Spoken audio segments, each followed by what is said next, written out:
जय बोलिए अनंत अनंत सिद्ध परमेष्टि भगवान की जय। कर्णानुयोग ग्रंथ राज की जय।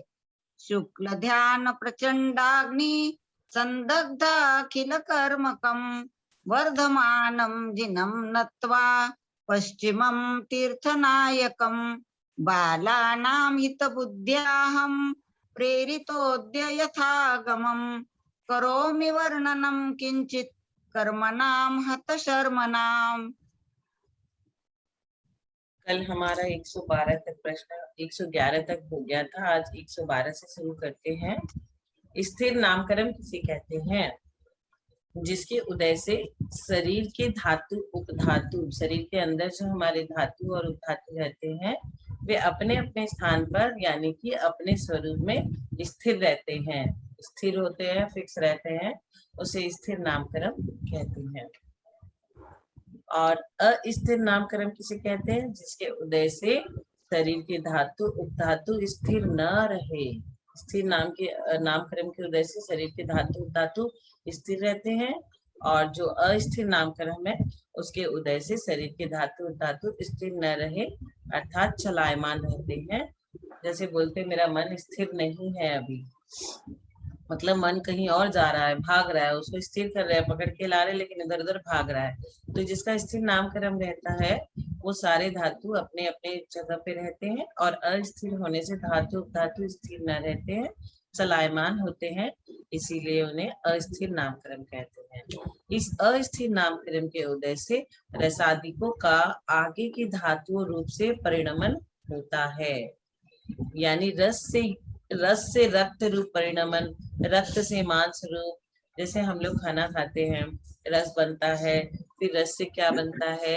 रस से रक्त रूप परिणमन होता है, और उसके बाद मांस रूप, मांस से मेदे रूप, मेदे से हड्डी रूप, हड्डी से मज्जे रूप, तथा मज्जे से वीर्य रूप परिणमन होता है।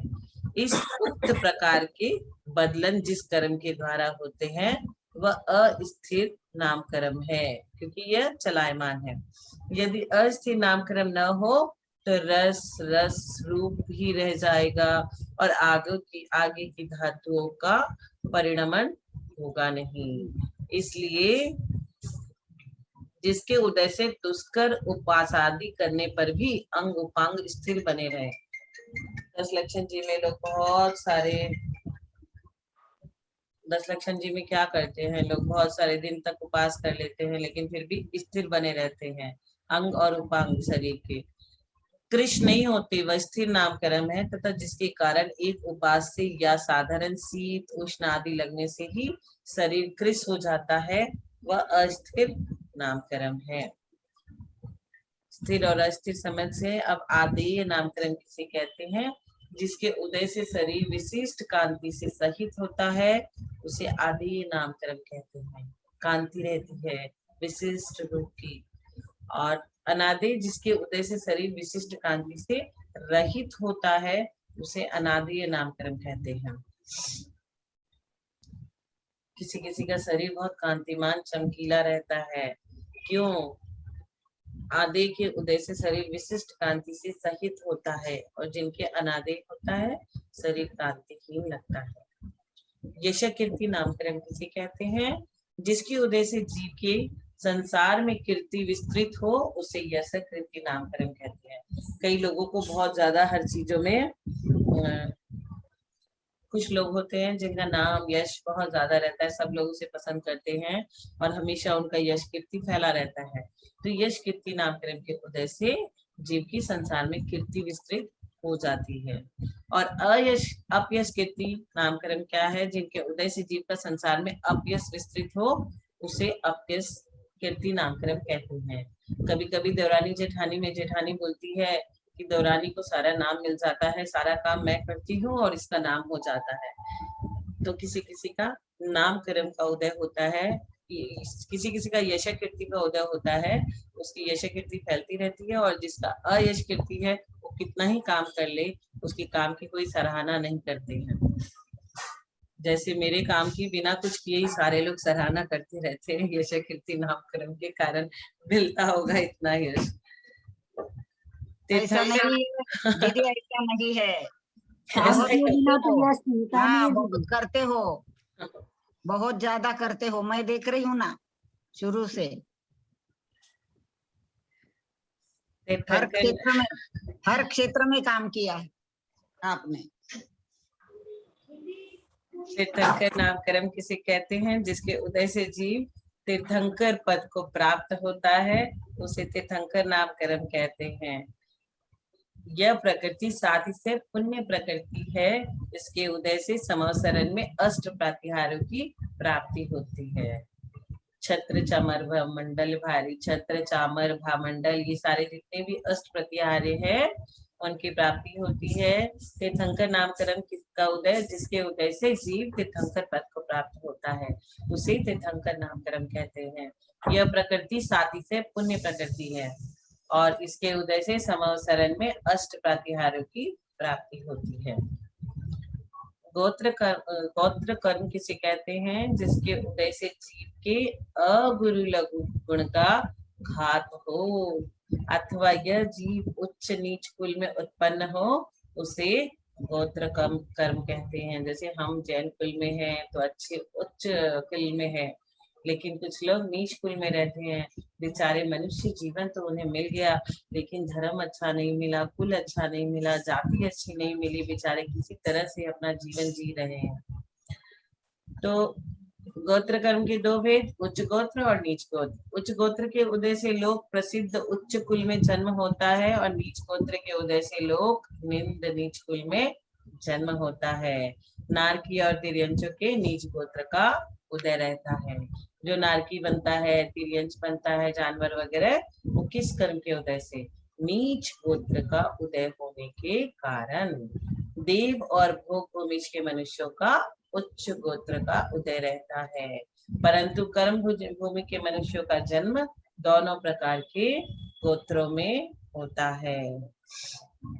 परंतु परम पूज्य भगवत वीरसेन स्वामी ने कहा है कि तिरिखेसु संजमा परिवालंसेसु उच्चा गोत्व।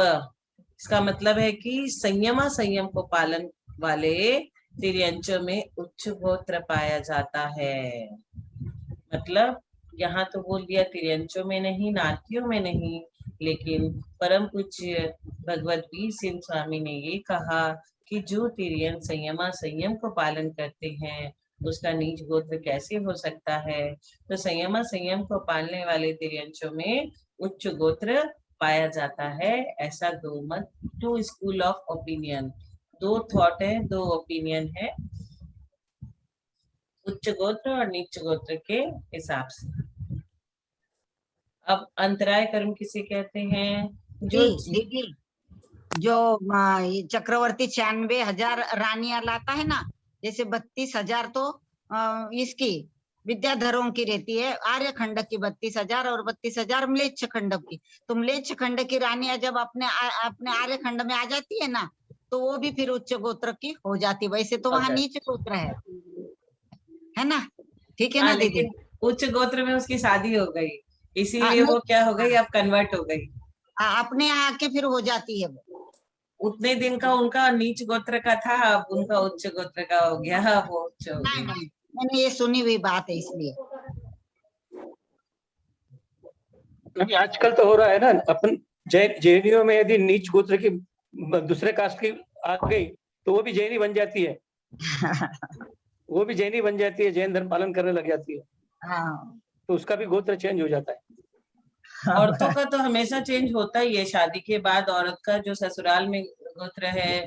नहीं, वो गोत्र नहीं है यहाँ, या वो गोत्र नहीं है, या उच्च नीच गोत्र की बात, कुल की बात हो रही है। या उच्च नीच का है, उसको उच्च कुल का हो गया वो, अब शादी हो गई तो उसके जो ससुराल में जो मान सम्मान और जो कुल है वही उसका भी हो गया है। फिर यहाँ क्यों धर्म वगैरह करने लग जाती है, म्लेच्छ खंड के होने के बाद भी चक्रवर्ती के साथ आती है ना शादी करके, तो फिर वो धर्म वगैरह का भी पालन करने लग जाती है। पहले के जमाने की तो सारी औरतें जिनका 13 साल 14 साल 15 साल में शादी होती थी, वो तो ससुराल के ही सब कुछ को मानती थी। आजकल होती है 32 साल 35 साल। आजकल शादियों की उम्र भी ज्यादा हो गई और लड़कियां पूरी एकदम सब कुछ सीख के आती है, तो जल्दी से अडॉप्ट नहीं कर पाती है नया कोई भी चीज। तो आजकल ऐसा कहते हैं आजकल लड़कियों की शादी नहीं होती है, स्त्रियों की शादी होती है। बहुत बहुत बड़ी एज में होने लगी। बहुत समाज में बहुत कुछ जो चल बदल रहा गया। है वो नहीं चलना चाहिए। बच्चे पढ़ने लोग लिखने के कारण भी लेट हो रहा है, पढ़ लिख के है ना लड़के आजकल पढ़ने ज्यादा। लिखने का तो उम्र 24 साल में कंप्लीट हो जाता है। किसी की भी कोई भी बड़ी पढ़ाई हाँ है ना, वो 24-25 साल तक आराम से हो जाती है। तब शादी कर हाँ, दो, उसके बाद एक तो वो लेबल चिपकाते हैं ना कि अभी तो स्टेबल होना है, बस उसी में सब कुछ गड़बड़ होता है। सही बात। अभी तो इसे अपने पाँव पे खड़ा होना है, अभी तो स्टेबल होना है। बच्चे लोगों को नियम दिलाते हैं महाराज जी लोग पकड़ पकड़ के कि तुम ब्रह्मचर्य व्रत लो, तुम ऐसा करो वैसा करो, ऐसा ऐसा नियम दिलाना पड़ता है। समाज कहाँ जा रहा है, किधर जा रहा है। लड़कियां हॉस्टल में अकेले अकेले रहती है, पढ़ाई करती है, कोई पूरी फ्रीडम, फुल फ्रीडम जॉइन उनको मिल रखी है। तो ये तो हमारे धार्मिक संस्कार जिसके जिसके पास है वो बचे हुए हैं। इसीलिए जितनी जितनी क्लासें लगती है, जितना लोगों का भला होता है, अच्छा है। लेकिन आपने देखा है इतनी सारी क्लासेस आप लोग करते हो अटेंड, कभी भी टीनेजर लड़की को देखा है? सब तो 60+, मोस्ट ऑफ देम 60+ ही रहते हैं। टीनेजर लड़कियां या फिर कुछ ये 30 साल 35 साल 25 साल, ये लोग तो रहते ही नहीं है धर्म में। इतने सारे ग्रुप चलते हैं। अभी सांगानेर का ग्रुप स्टार्ट हो गया है, 600-700 जन रहते हैं उसमें। और वहां तो ग्रुप कटवार सूत्र और रत्नाकरण सावकाचार हो रहा है। ग्रुप बहुत है दीदी, तो पर समय नहीं जमते अपने, अपनी समय क्लासेस नहीं चलती मिलता है रहती है दीदी ना, बच्चों को। तो इसलिए मैं नहीं जा पाती, सुन नहीं पाती मैं हम लोग के अपनी घर के भी दीदी जय जिनेन्द्र। जय जिनेन्द्र। हाँ बोलिए। हाँ, मैं ये कहती हूँ, यदि नीच कुल की लड़की आकर उच्च गोत्र की हो जाती है, फिर भी महाराज तो हार नहीं लेते हैं। नहीं, उसने क्या जैन करते हैं धर्म कि अपना आहार लिया है तो लेते हैं। नहीं नहीं नहीं लेते, विजाति वो तो बोलते ऐसा हैं बोलते उसको, हैं विजाति ब्याह है सात ऐसा बोल देते हैं। हाँ, दूसरे धर्म आहार की नहीं होती लेते। तो नहीं लेते विजाति हैं। ब्याह बोल देते हैं। बहुत सारे संघ में लेते हैं, बहुत सारे संघ में नहीं लेते हैं। हाँ, वो तो ऐसा बोलते हैं कि वो जाति संक्रमित हो गई, 7 पीढ़ी तक आहार नहीं लेना, ऐसा बोलते हैं महाराज। हाँ, और बिना बताए कोई दे दे तो दे दे, ऐसा भी लोग हाँ कर देते हैं। बिना बताए दे हाँ देते हैं हाँ जाकर के। महाराज जी को क्या मालूम कौन सी जाति है, कौन सा कुल है, क्या है नहीं है। वो तो मन शुद्धि वचन शुद्धि काय शुद्धि बोला और दे दिया आहार। लेकिन महाराज जी लोग का बेजाति में उन लोग का निषेध रहता है, नहीं लेना चाहते हैं वो लोग, ऐसा है। बहुत सारी समस्या है समाज की, हम लोग सारी समस्या को सॉल्व नहीं कर सकते। अच्छा दीदी, मैं एक बात पूछना चाहती हूँ कि आपने सुबह में जो गोमट सार की क्लास चलती है, तो उसकी वो ई फाइल मिलेगी, मतलब ई बुक? उसके तो सारे वीडियो यूट्यूब में अपलोड है। यूट्यूब का लिंक लेके आप सारा सुन लो एक एक करके। ई बुक, ई ग्रंथ? ये ग्रंथ तो मिल जाएगा आपको, वो तो मैं कर दूंगी पोस्ट। गवर्नमेंट सार कर्मकांड का जो सॉफ्ट कॉपी है ना, वो मैं दे दूंगी। हाँ वो हाँ। मैं दे दूंगी। अच्छा, वो मेरी बेटी जुड़ी है इसमें सुबह में, अर्पिता शाह करके, उसको चाहिए, वो यूएसए में है। हाँ, मैं उन्हें दे दूंगी। हाँ, अर्पिता शाह।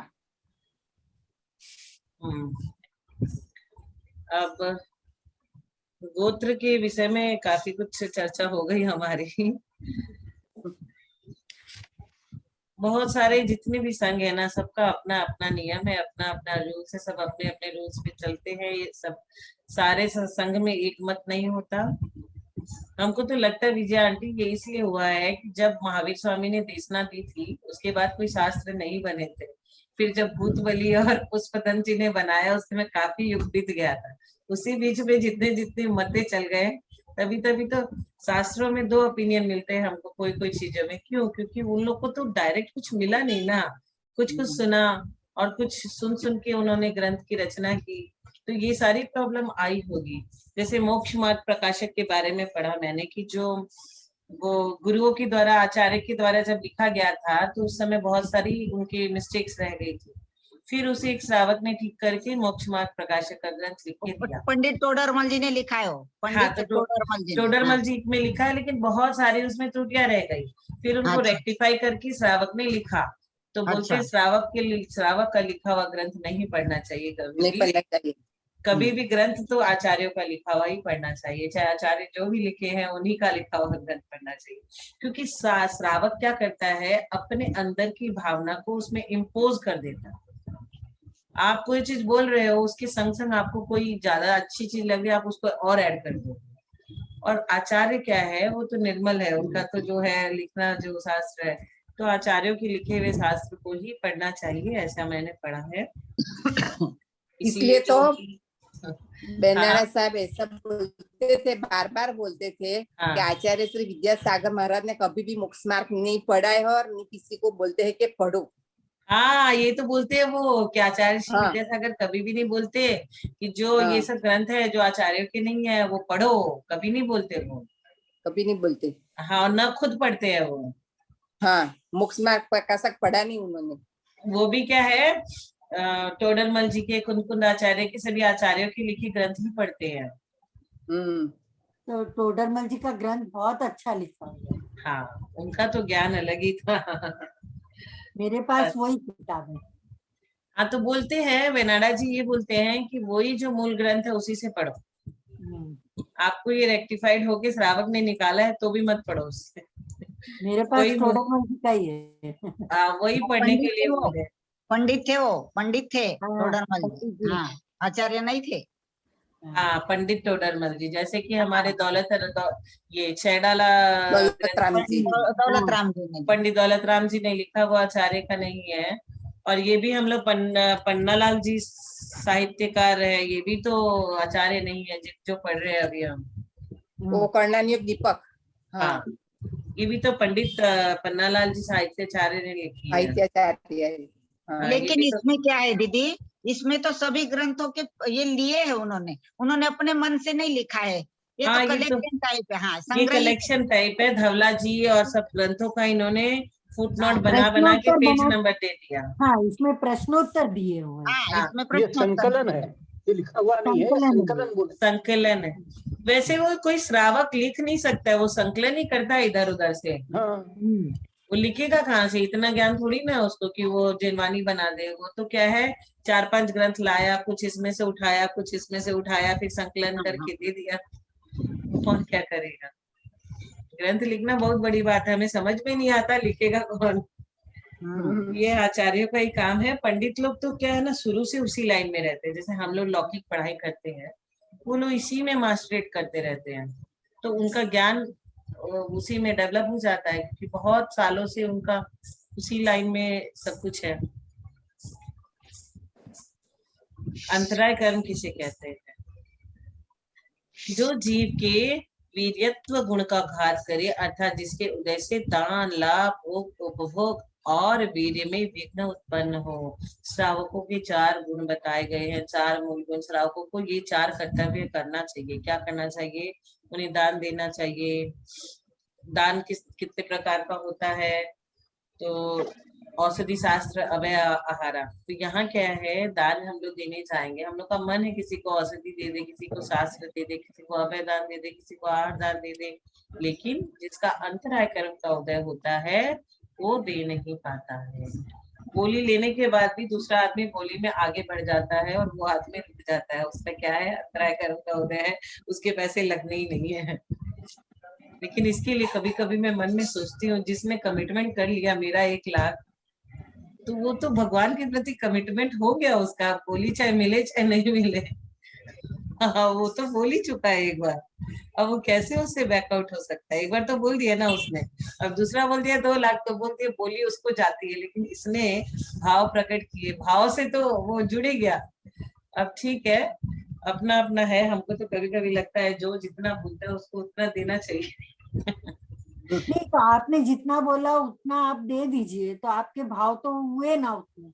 भाव तो हो ही गए एक बार, तभी तो बोला है। हाँ, फिर तभी बोली बोला मिली ना नहीं आपने। मिली तो नाम बरी का बात है। नाम हो गया जिसको मिली नहीं बड़ी मिली। बोली तो नाम करने के लिए हो गई, हाँ, तो लेकिन भाव आए आपने हैं। भाव से छोटा भी बोला है।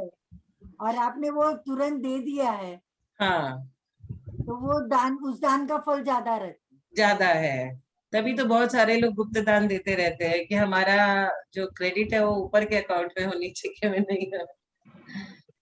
तो अंतराय कर्म बहुत ज्यादा तगड़ा होता है। इसमें क्या क्या करता है वो, दान देने नहीं देता, लाभ लेने नहीं देता, भोग और उपभोग की सामग्री हमारे पास पड़ी है और हमारे घर में डब्बे भर के मिठाई आ रही है, लेकिन घर में शुगर की बीमारी है, क्या करेंगे, नौकर लोग मिठाई खाएंगे और है। मैं मालिक वो ना कुछ भी। दीजिए। मैं ये वो ना, सब, ये अंतराय कर्म का उदय है सारा। सबको बना के खिलाती हूँ, मैं नहीं खा सकती हूँ। हाँ, ये सब अंतराय कर्म का है। कितने भी भोग और उपभोग, माने भोग मतलब जो भी चीज हम लोग बार बार करते हैं, भोग मतलब एक बार, उपभोग बार बार। तो खाने वाने की वस्तु का उपभोग करते हैं, ये घर है, मकान है, इतने सुंदर सुंदर हमने जो बनाए हैं, ये सब भोग रहे ना बैठ करके। और कुछ लोगों को अंतराय कर्म का इतना तीव्र उदय आता है कि वो कुछ भी नहीं भोग सकता अपने पास होते सोते हुए।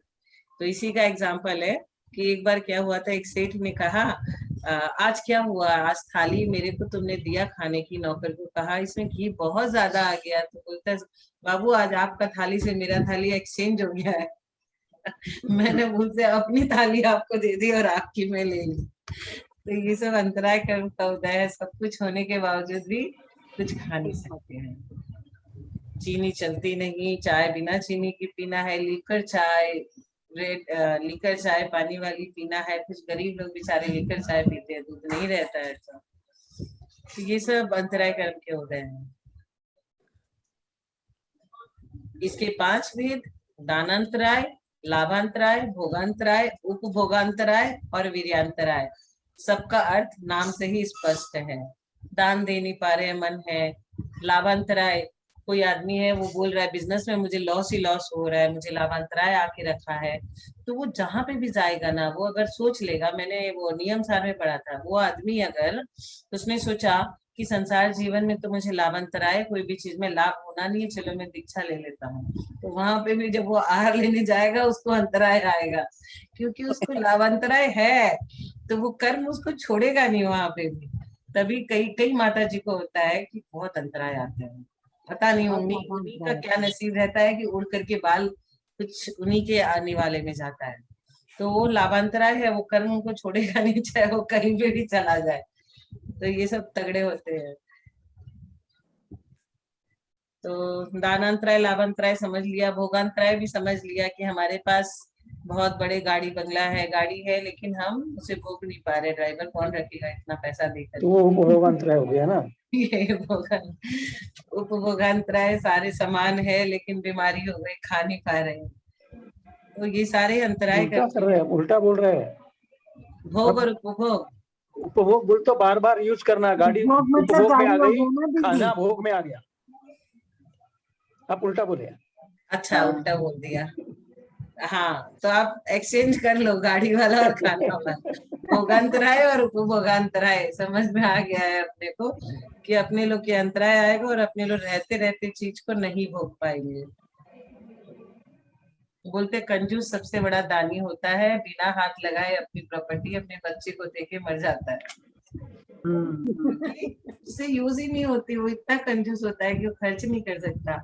तो सारी की सारी सामान किसको मिल जाती है, उसके बच्चे को मिल जाती है, और किसी को देगा भी तो नहीं वो।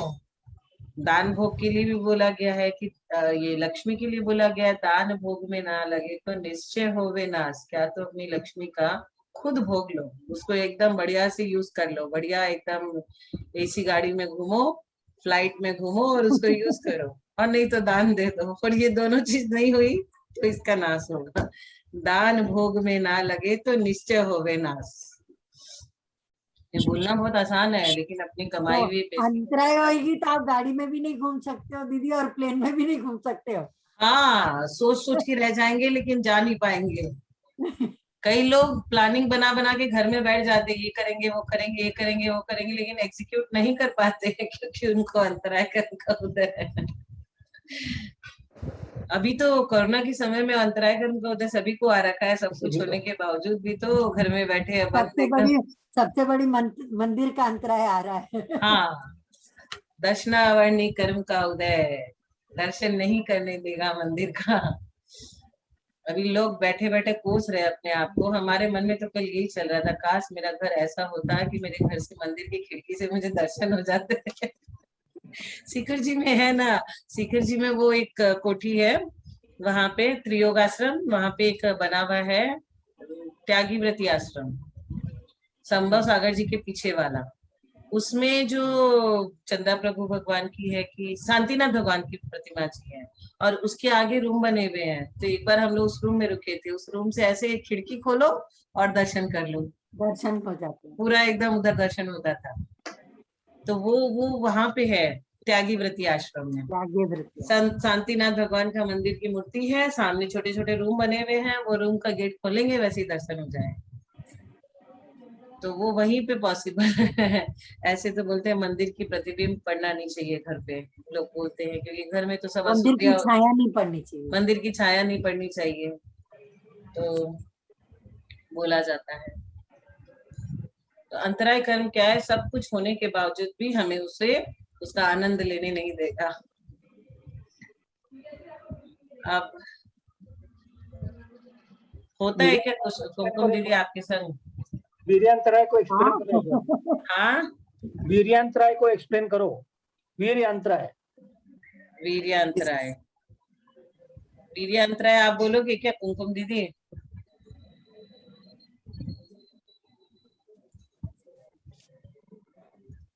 अपनी शक्ति का मतलब अपन प्रयोग नहीं कर पाते हैं। शक्ति, शौर्य, सामर्थ्य, वीर्य हाँ, समझ होते हुए भी नहीं कर पाएंगे उसको नहीं यूज। कर पाते हैं। जैसे हम उपवास नहीं कर पाते, करने का तो बहुत इच्छा रखते हैं लेकिन उपवास नहीं हो सकता है। तो जयश्री दीदी आप एक काम कर सकते हो, आप पांचों रस का त्याग करके भोजन कर लो, वो उपास के बराबर है। पांचों रस का त्याग, हाँ, पांचों रस का त्याग करके रस विहीन भोजन करना उपास से थोड़ा कम, लेकिन बहुत फल है उसका। क्योंकि आपने सारे रस छोड़ दिए, पांचों रस छोड़ दिए, न नमक ले रहे हैं आप, न घी ले रहे हैं, न मीठा ले रहे हैं, कुछ भी तो नहीं ले रहे हैं। वैसा खाना खा सकते हैं, वैसा भोजन आप करो। क्योंकि जो हम लोगों ने 6 अंतरंग और 6 बहिरंग तब पढ़ा था ना, उसमें पढ़ा था कि उपास सबसे पहला, फिर दूसरा उनोदर, मतलब जो भूख से कम खाए उसका ज्यादा फल है। आपके सामने 56 भोग पड़े हैं और आप थोड़ा सा खा के उठ गए, इससे आपने इंद्रियों को कंट्रोल किया। और जब आप उपास किए ना, तब तो आप खाने के पास जाओगे ही नहीं, तो वो कम कंट्रोल है। लेकिन जब खाने के पास जा करके थोड़ा सा खा के फिर उठ जाना, वो भी बहुत बड़ा फल है। तो आप क्या उन्नोदर कर सकते हो, खाने से कम, भूख से कम खाए और रस त्याग करके खाए। उपास करना ही थोड़ी ना जरूरी है। नहीं, ये तो वीर्यांतर कर्म का उदाहरण, एग्जाम्पल। लेकिन ये जितने भी कर्म आते हैं ना, उसको हम लोग पुण्य से थोड़ा थोड़ा कम कर सकते हैं ना, इनके अनुभाग। हाँ। पुण्य जितना बढ़ेगा, इनका अनुभाग कम होते जाएगा। उपवास करने नहीं, की अंकल आपने ने पूछा नहीं उपवास करने की कर्म का आपने क्षमता, एग्जाम्पल कौन सा है। सुनिए, जो उपवास हाँ। करने की आप में क्षमता नहीं है, इसके लिए आप उपवास नहीं कर पा रहे, ये वीर्यांतराय कर्म का नहीं है। आप में नहीं आएगा। क्षमता नहीं है, आपके पास जो क्षमता है, क्षमता हो के नहीं कर रहे हैं तो वीर्यांतराय है। वो वीर्यांतराय है।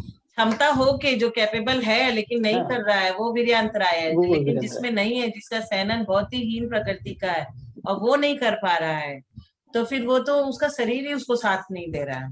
मेरे पास पैसे नहीं है इसीलिए मैं खा नहीं पा रहा हूँ, वो लाभांतराय नहीं हुआ। बराबर। मेरे पास तो पैसे ही नहीं है, वो भोगांतराय। और भोगांतराय कैसे होगा, होने के बाद हम उस चीज को कंज्यूम नहीं कर पा रहे हैं, वो भोगांतराय और उपभोगांतराय कि मेरे पास वो चीज उपलब्ध है।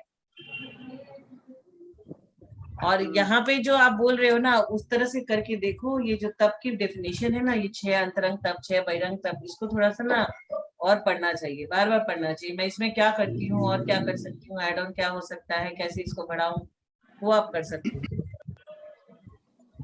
दीदी, अस्थिर नाम कर्म से भी, अस्थिर नाम कर्म का उदय रहा ना तो भी उपवास नहीं होते, नहीं होता है। हाँ, हाँ, अस्थिर नाम कर्म का उदय। वो रस धातु चंचल हो जाता है मन पूरा। हाँ। यानी शरीर अपना साथ नहीं देता ना, अस्थिर नाम कर्म, अभी अपन ने पढ़ा ना। देखिए मैंने ना जब मैं छोटी थी ना 10 साल की, तो मेरे को जब 10 लक्षण जी में बग्गियां निकलती थी, जिन्होंने जिन्होंने 10 उपवास किए उनके वो एकदम, हमारे यहाँ कलकत्ता में क्या करते हैं, घोड़े की गाड़ी की बग्गियां लाते हैं, उसके ऊपर बैठाते हैं, फूल माला पहनाते हैं और बहुत उसका सम्मान करते हैं।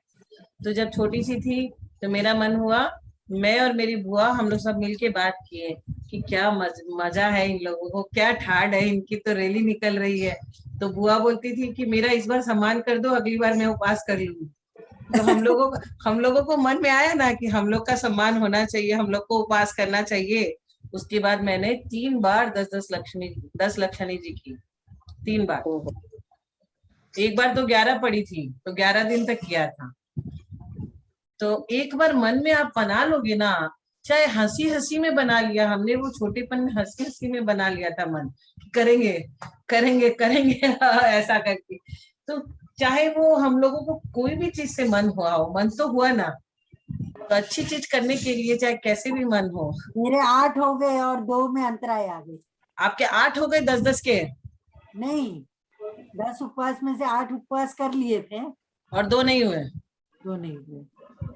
अरे तो वो तो विद्यासागर जी वाला फॉर्मूला है, उनके संग में ऐसे ही करते हैं वो लोग 10 कभी भी पूरा नहीं करते। वो नाम हो जाएगा ना, इसीलिए वो इतना थोड़ा थोड़ा करके छोड़ देते हैं। कुछ कुछ संघ में ऐसा फॉलो करते हैं कि हम 7-8 ही करेंगे, हम 9 ही करेंगे, हम 10 नहीं करेंगे, नहीं तो वो 10 का नाम का लेवल चिपक के सब जगह पहुंच जाएगा नाम। लेकिन 4 उपवास करने के बाद आदमी पूरा 10 कर सकता है, उसके बाद भूख लगना बंद हो जाता है, बस नींद आना जो बंद होता है। 8 उपवास बहुत आराम से हुए थे, हाँ, फिर अंतराय आ गई। तबीयत मतलब वो पेट में थोड़ा सा गड़बड़ी कुछ हो गया होगा। नहीं नहीं, पीरियड्स वगैरह आ जाते हैं तो फिर उसमें भी तो हम तो कंटिन्यू कर लिए, तो कोई दिक्कत नहीं है, हमने तो पूछा था। नहीं, तो हमारे घर में फिर ना हो गई कि अब 2 उपवास नहीं कर सकते हो। वो चीज तो आएगी, लेडीज लोग को तो वो प्रॉब्लम सबसे पहले आता है, वही तो अंतराय है हम लोगों का। विधान हो रहा है, बहुत मन है बैठने का, लेकिन आ गया अंतराय। तो बोले खाली भूखे रहने से क्या मतलब है, आप मंदिर नहीं जा सकते हो, कुछ नहीं कर सकते हो मतलब नहीं है, ये तो सही बात है। क्या, तो खाली भूखे क्या मतलब। उसमें उसमें ऐसे ही पढ़ा था, वो तब की डेफिनेशन जब पढ़ रहे थे कि अगर कोई भूखे रह के उपवास करके अगर धर्म नहीं कर रहा है और दूसरा व्यक्ति भोजन करके धर्म कर रहा है, तो वो ज्यादा बढ़िया है। तो धर्म करे पूरे दिन भर, तभी उसका फल है, नहीं तो कोई फल नहीं। सही बात है। इसलिए क्या वो रह बोल गए। रहे थे? 4 किसी उपवास के बाद नींद नहीं 4 आती है? उपवास के बाद नींद, मतलब आदमी अगर 2 से 3-4 दिन तक उपवास कर लिया, उसका सक्सेस हो गया, तो वो 10 भी कर लेगा। बस रात में जो नींद आती है ना 6 घंटे 8 घंटे, वो कम हो जाती है, वो नींद कम 3-4 होता है। घंटे ही आती है, नींद उड़ जाती है पूरी। लेकिन भूख नहीं लगती उसके बाद, 4 दिन के बाद। भूख भी नहीं लगती है और इतना ऐसे बहुत कमजोरी कि ऐसा कुछ नहीं लगती है क्या। मेरे तो उपवास बहुत अच्छे हुए। ये 2 तो बहुत अच्छे हुए थे, तीसरा में ना मुझे तकलीफ हो गई थी, तो मैंने फिर छोड़ दिया। मतलब मैं कई जन तो 10-10 साल करते हैं ना, मेरी चाची ने 10 साल तक किया पूरा 10-10 उपवास। और मेरी कई जन फ्रेंड ने से होता किया। है बहुत। हाँ, मेरी फ्रेंड ने किया 10 साल। कलकत्ता में भी एक जोड़ा है, वो दोनों जोड़े से 10-10 उपवास करते हैं हर साल। यहाँ पे सुमेरमल जी जो सुमेर जी चूरीवाल है, और उनकी नर्मदा चूरीवाल।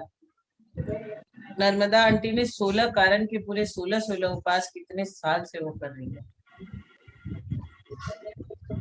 और ना तो कहीं पे माला पहनने जाती है, ना सम्मान करती है, ना किसी को बताती है कि मैंने किया है। क्या तो नीचे सम्मान करवा लो, क्या ऊपर के अकाउंट में सम्मान करा लो, एक ही जगह मिलेगा। मेरे पापा ने भी उपवास किया था 10 लक्षण जी का, तो उन्होंने भी सम्मान नहीं करवाया था, बोला मैं सम्मान नहीं करवाऊंगा, ना किसी से पैसा लूंगा, ना किसी से गिफ्ट लूंगा, ना किसी को बताऊंगा कि मैंने किया है। लेकिन इन सब से बहुत पुण्य अपने पास आ जाते हैं, और पुण्य हमेशा चाहिए। हम स्त्रियां हैं, तीर्थंकर प्रकृति का बंद ही नहीं बांध सकते अभी तक। हमें कितना पुण्य चाहिए, अभी बहुत सारा बहुत पुण्य सही। चाहिए। इसीलिए अपने को वो बहिरंग तप और अंतरंग तप छह जो है ना, उस पर नजर जमाए रखना है, टिकाए रखना है कि ये हमें करना चाहिए। अब प्रश्न नंबर 121, एक समय में कितने कर्म प्रदेशों का बंद होता है? टाइम ही हो गया पूरा। अंकल आप पढ़ाइए, गंगवाल अंकल 3-4 क्वेश्चन आप ले लीजिए। 121। हाँ 121, एक समय में कितने कर्म प्रदेशों का बंध होता है? एक समय में सिद्धों से अनंतवे भाग और अभव्य राशि से अनंत गुणित प्रदेश वाले समय प्रबंध का बंध होता है। अब इसमें समझने की बात है, सिद्धों के अनंतवे भाग मतलब जितने सिद्ध है उसको अनंत से भागिए पहले, तो उतने कर्म उतने प्रदेश, या अभव्य राशि से अनंत गुना मतलब अभव्य राशि जितनी है उसको अनंत अनंत से गुणाकार करिए। तो अब इसमें से हमको यह भावना होती है कि कितने सिद्ध है। सिद्ध बहुत ज्यादा है और वो हिसाब से अभव्य बहुत कम है, क्योंकि अभव्य को अनंत गुना करे तो समय प्रबद्ध बन रहा है और सिद्धों को अनंत से भागे तो समय प्रबद्ध बन रहा है। तो इसलिए हम समझ सकते हैं कि सिद्ध कितने हैं। तो इस प्रकार एक समय प्रबद्ध की भाषा हो गई कि एक समय में जितने कर्म परमाणु बनते हैं वो सिद्धों के अनंत विभाग के बराबर होते हैं या अभव्य राशि के अनंत गुणे होते हैं। घातिया कर्मों के कितने भेद है? घातिया कर्म के 2 भेद है, देश घाती। ये थोड़ा सा प्रश्न गलत है, ऐसा मुझे लग रहा है। घातिया कर्मों के तो 4, घातिया कर्म प्रकृति के कितने भेद है ऐसा आना चाहिए यहाँ। घातिया कर्म प्रकृति, देश घाती प्रकृति और सर्वघाती प्रकृति, ऐसा होगा। देश घाती किसे कहते हैं और वे कौन कौन है? जो जीव के गुण, ये काफी बड़ा प्रश्न है, मेरे ख्याल से आज समय हो गया है या पढ़ना है? ये वाला ले लीजिए ना अंकल, 122 123 वाला लेना है, ठीक है। जीव के गुणों का एक देश घात करे, अर्थात जिनका उदय रहते हुए भी गुण कुछ अंशों में प्रकट रहे, उन्हें देशघाती कर्म कहते हैं। देशघाती कर्म क्या करता है कि अपने गुणों को पार्टली कवर करता है, पूरा कवर नहीं करता, पूरा ये नहीं करता, पूरा घात नहीं करता, पार्टली कवर करता है। जैसे मति ज्ञानावरण, श्रुत ज्ञानावरण, अवधि ज्ञानावरण, मनपर्य ज्ञानावरण, चक्षु दर्शनावरण, अचक्षु दर्शनावरण, अवधि दर्शनावरण, सम्यक्त प्रकृति, संज्वलन क्रोध, संज्वलन मान, संज्वलन माया, संज्वलन लोभ, हास्य, रति, अरति, शोक, भय, जुगुप्सा, स्त्रीवेद, पुरुषवेद, नपुंसकवेद, दानांतराय, लाभांतराय, भोगांतराय, उपभोगांतराय और वीर्यांतराय, ये 26 प्रकृतियां देशघाती है। अब इसको हम यदि ग्रुप कर ले तो ग्रुप करने से क्या होगा कि 4 ज्ञानावरण, 3 दर्शनावरण। अब 4 ज्ञानावरण में चौथा ज्ञान केवल ज्ञान जो है उसका मतलब पार्टली ये नहीं होता, वो पूरा कवर होता है, उसका पार्टली उदय नहीं होता है। तो इसके लिए 3 ज्ञानावरण और 3 ही दर्शनावरण, उसके बाद में सम्यक्त प्रकृति और फिर संज्वलन के 4 कषाय और फिर 9 कषाय और फिर अंतराय कर्म के 5, 1 2 3 4, अंतराय कर्म के 4 नहीं 5 है, अंतराय कर्म के 5। इस प्रकार से 26 प्रकृतियां देशघाती होती है। याद करने के लिए वो अच्छा रहेगा कि कौन कौन से है। तो ज्ञानावरण के 4, दर्शनावरण के 3, सम्यक्त प्रकृति और 4 कषाय संज्वलन के और 9 कषाय और अंतराय के 5, ऐसे टोटल करें तो 26 हो जाती है। सर्वघाती किसे कहते हैं और वे कौन कौन है? जो आत्मा के गुण को बिल्कुल ही प्रकट न होने दे उसे सर्वघाती कहते हैं। अब दर्शनावरण में हमने, ज्ञानावरण में हमने 4 ऊपर लिए थे, एक बचा हुआ सर्वघाती में आ गया। दर्शनावरण में भी चक्षु 3 ऊपर ले लिए थे, केवल दर्शनावरण ही आ गया। और उसके अलावा फिर 5 निद्राएं, सम्यक्त मिथ्यात्व, सम्यक मिथ्यात्व तथा अनंतानुबंधी आदि 12 कषाय। 16 कषाय में से 4 कषाय ऊपर ले ली थी, 12 कषाय यहाँ बची। इनमें सम्यक मिथ्यात्व का बंध नहीं होता, मात्र उदय और सत्व होता है। इस प्रकार इसका कार्य अन्य सर्वघातियों की अपेक्षा विभिन्न प्रकार का होता है। तो इस प्रकार सर्वघाती प्रकृतियां कितनी हो गई? तो केवल ज्ञानावरण, केवल दर्शनावरण, 5 निद्राएं मतलब 7, सम्यक मिथ्यात्व 8, मिथ्यात्व 9 और अनंता बुद्धि की 12, 21। तो 21 सर्वघाती प्रकृतियां हो गई।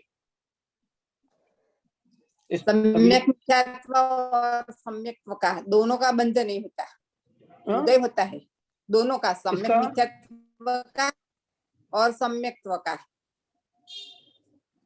दोनों का बंधन नहीं होता। सिर्फ सम्यक मिथ्यात्व का बंधन नहीं होता ऐसा बताया, और सम्यक तो प्रकृति तो इसमें आई नहीं ना। सम्यक तो प्रकृति तो ऊपर चले गई देशघाती में, ऊपर आई ने अभी बंद नहीं होता, वही देशघाती में आई है। हाँ, या सर्वघाती में सम्यक मिथ्यात्व ही है। इस तरह अभी हमारा कर्मों का मतलब देशघाती कर्म और सर्वघाती कर्म का विवरण हो गया। अभी इसके आगे कल करेंगे। आप जिनवानी स्तुति कर लीजिए जयश्री आंटी।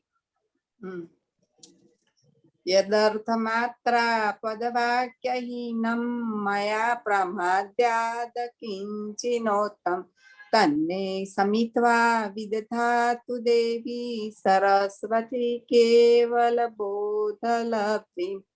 जावाणी के ज्ञान से सूझे लोकालोक, शोवाणी मस्तक नमो सदा देत हूँ तो।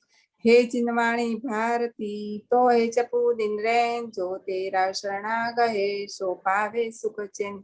देव बजु अनंत को गुरु से वो निर्ग्रंथ,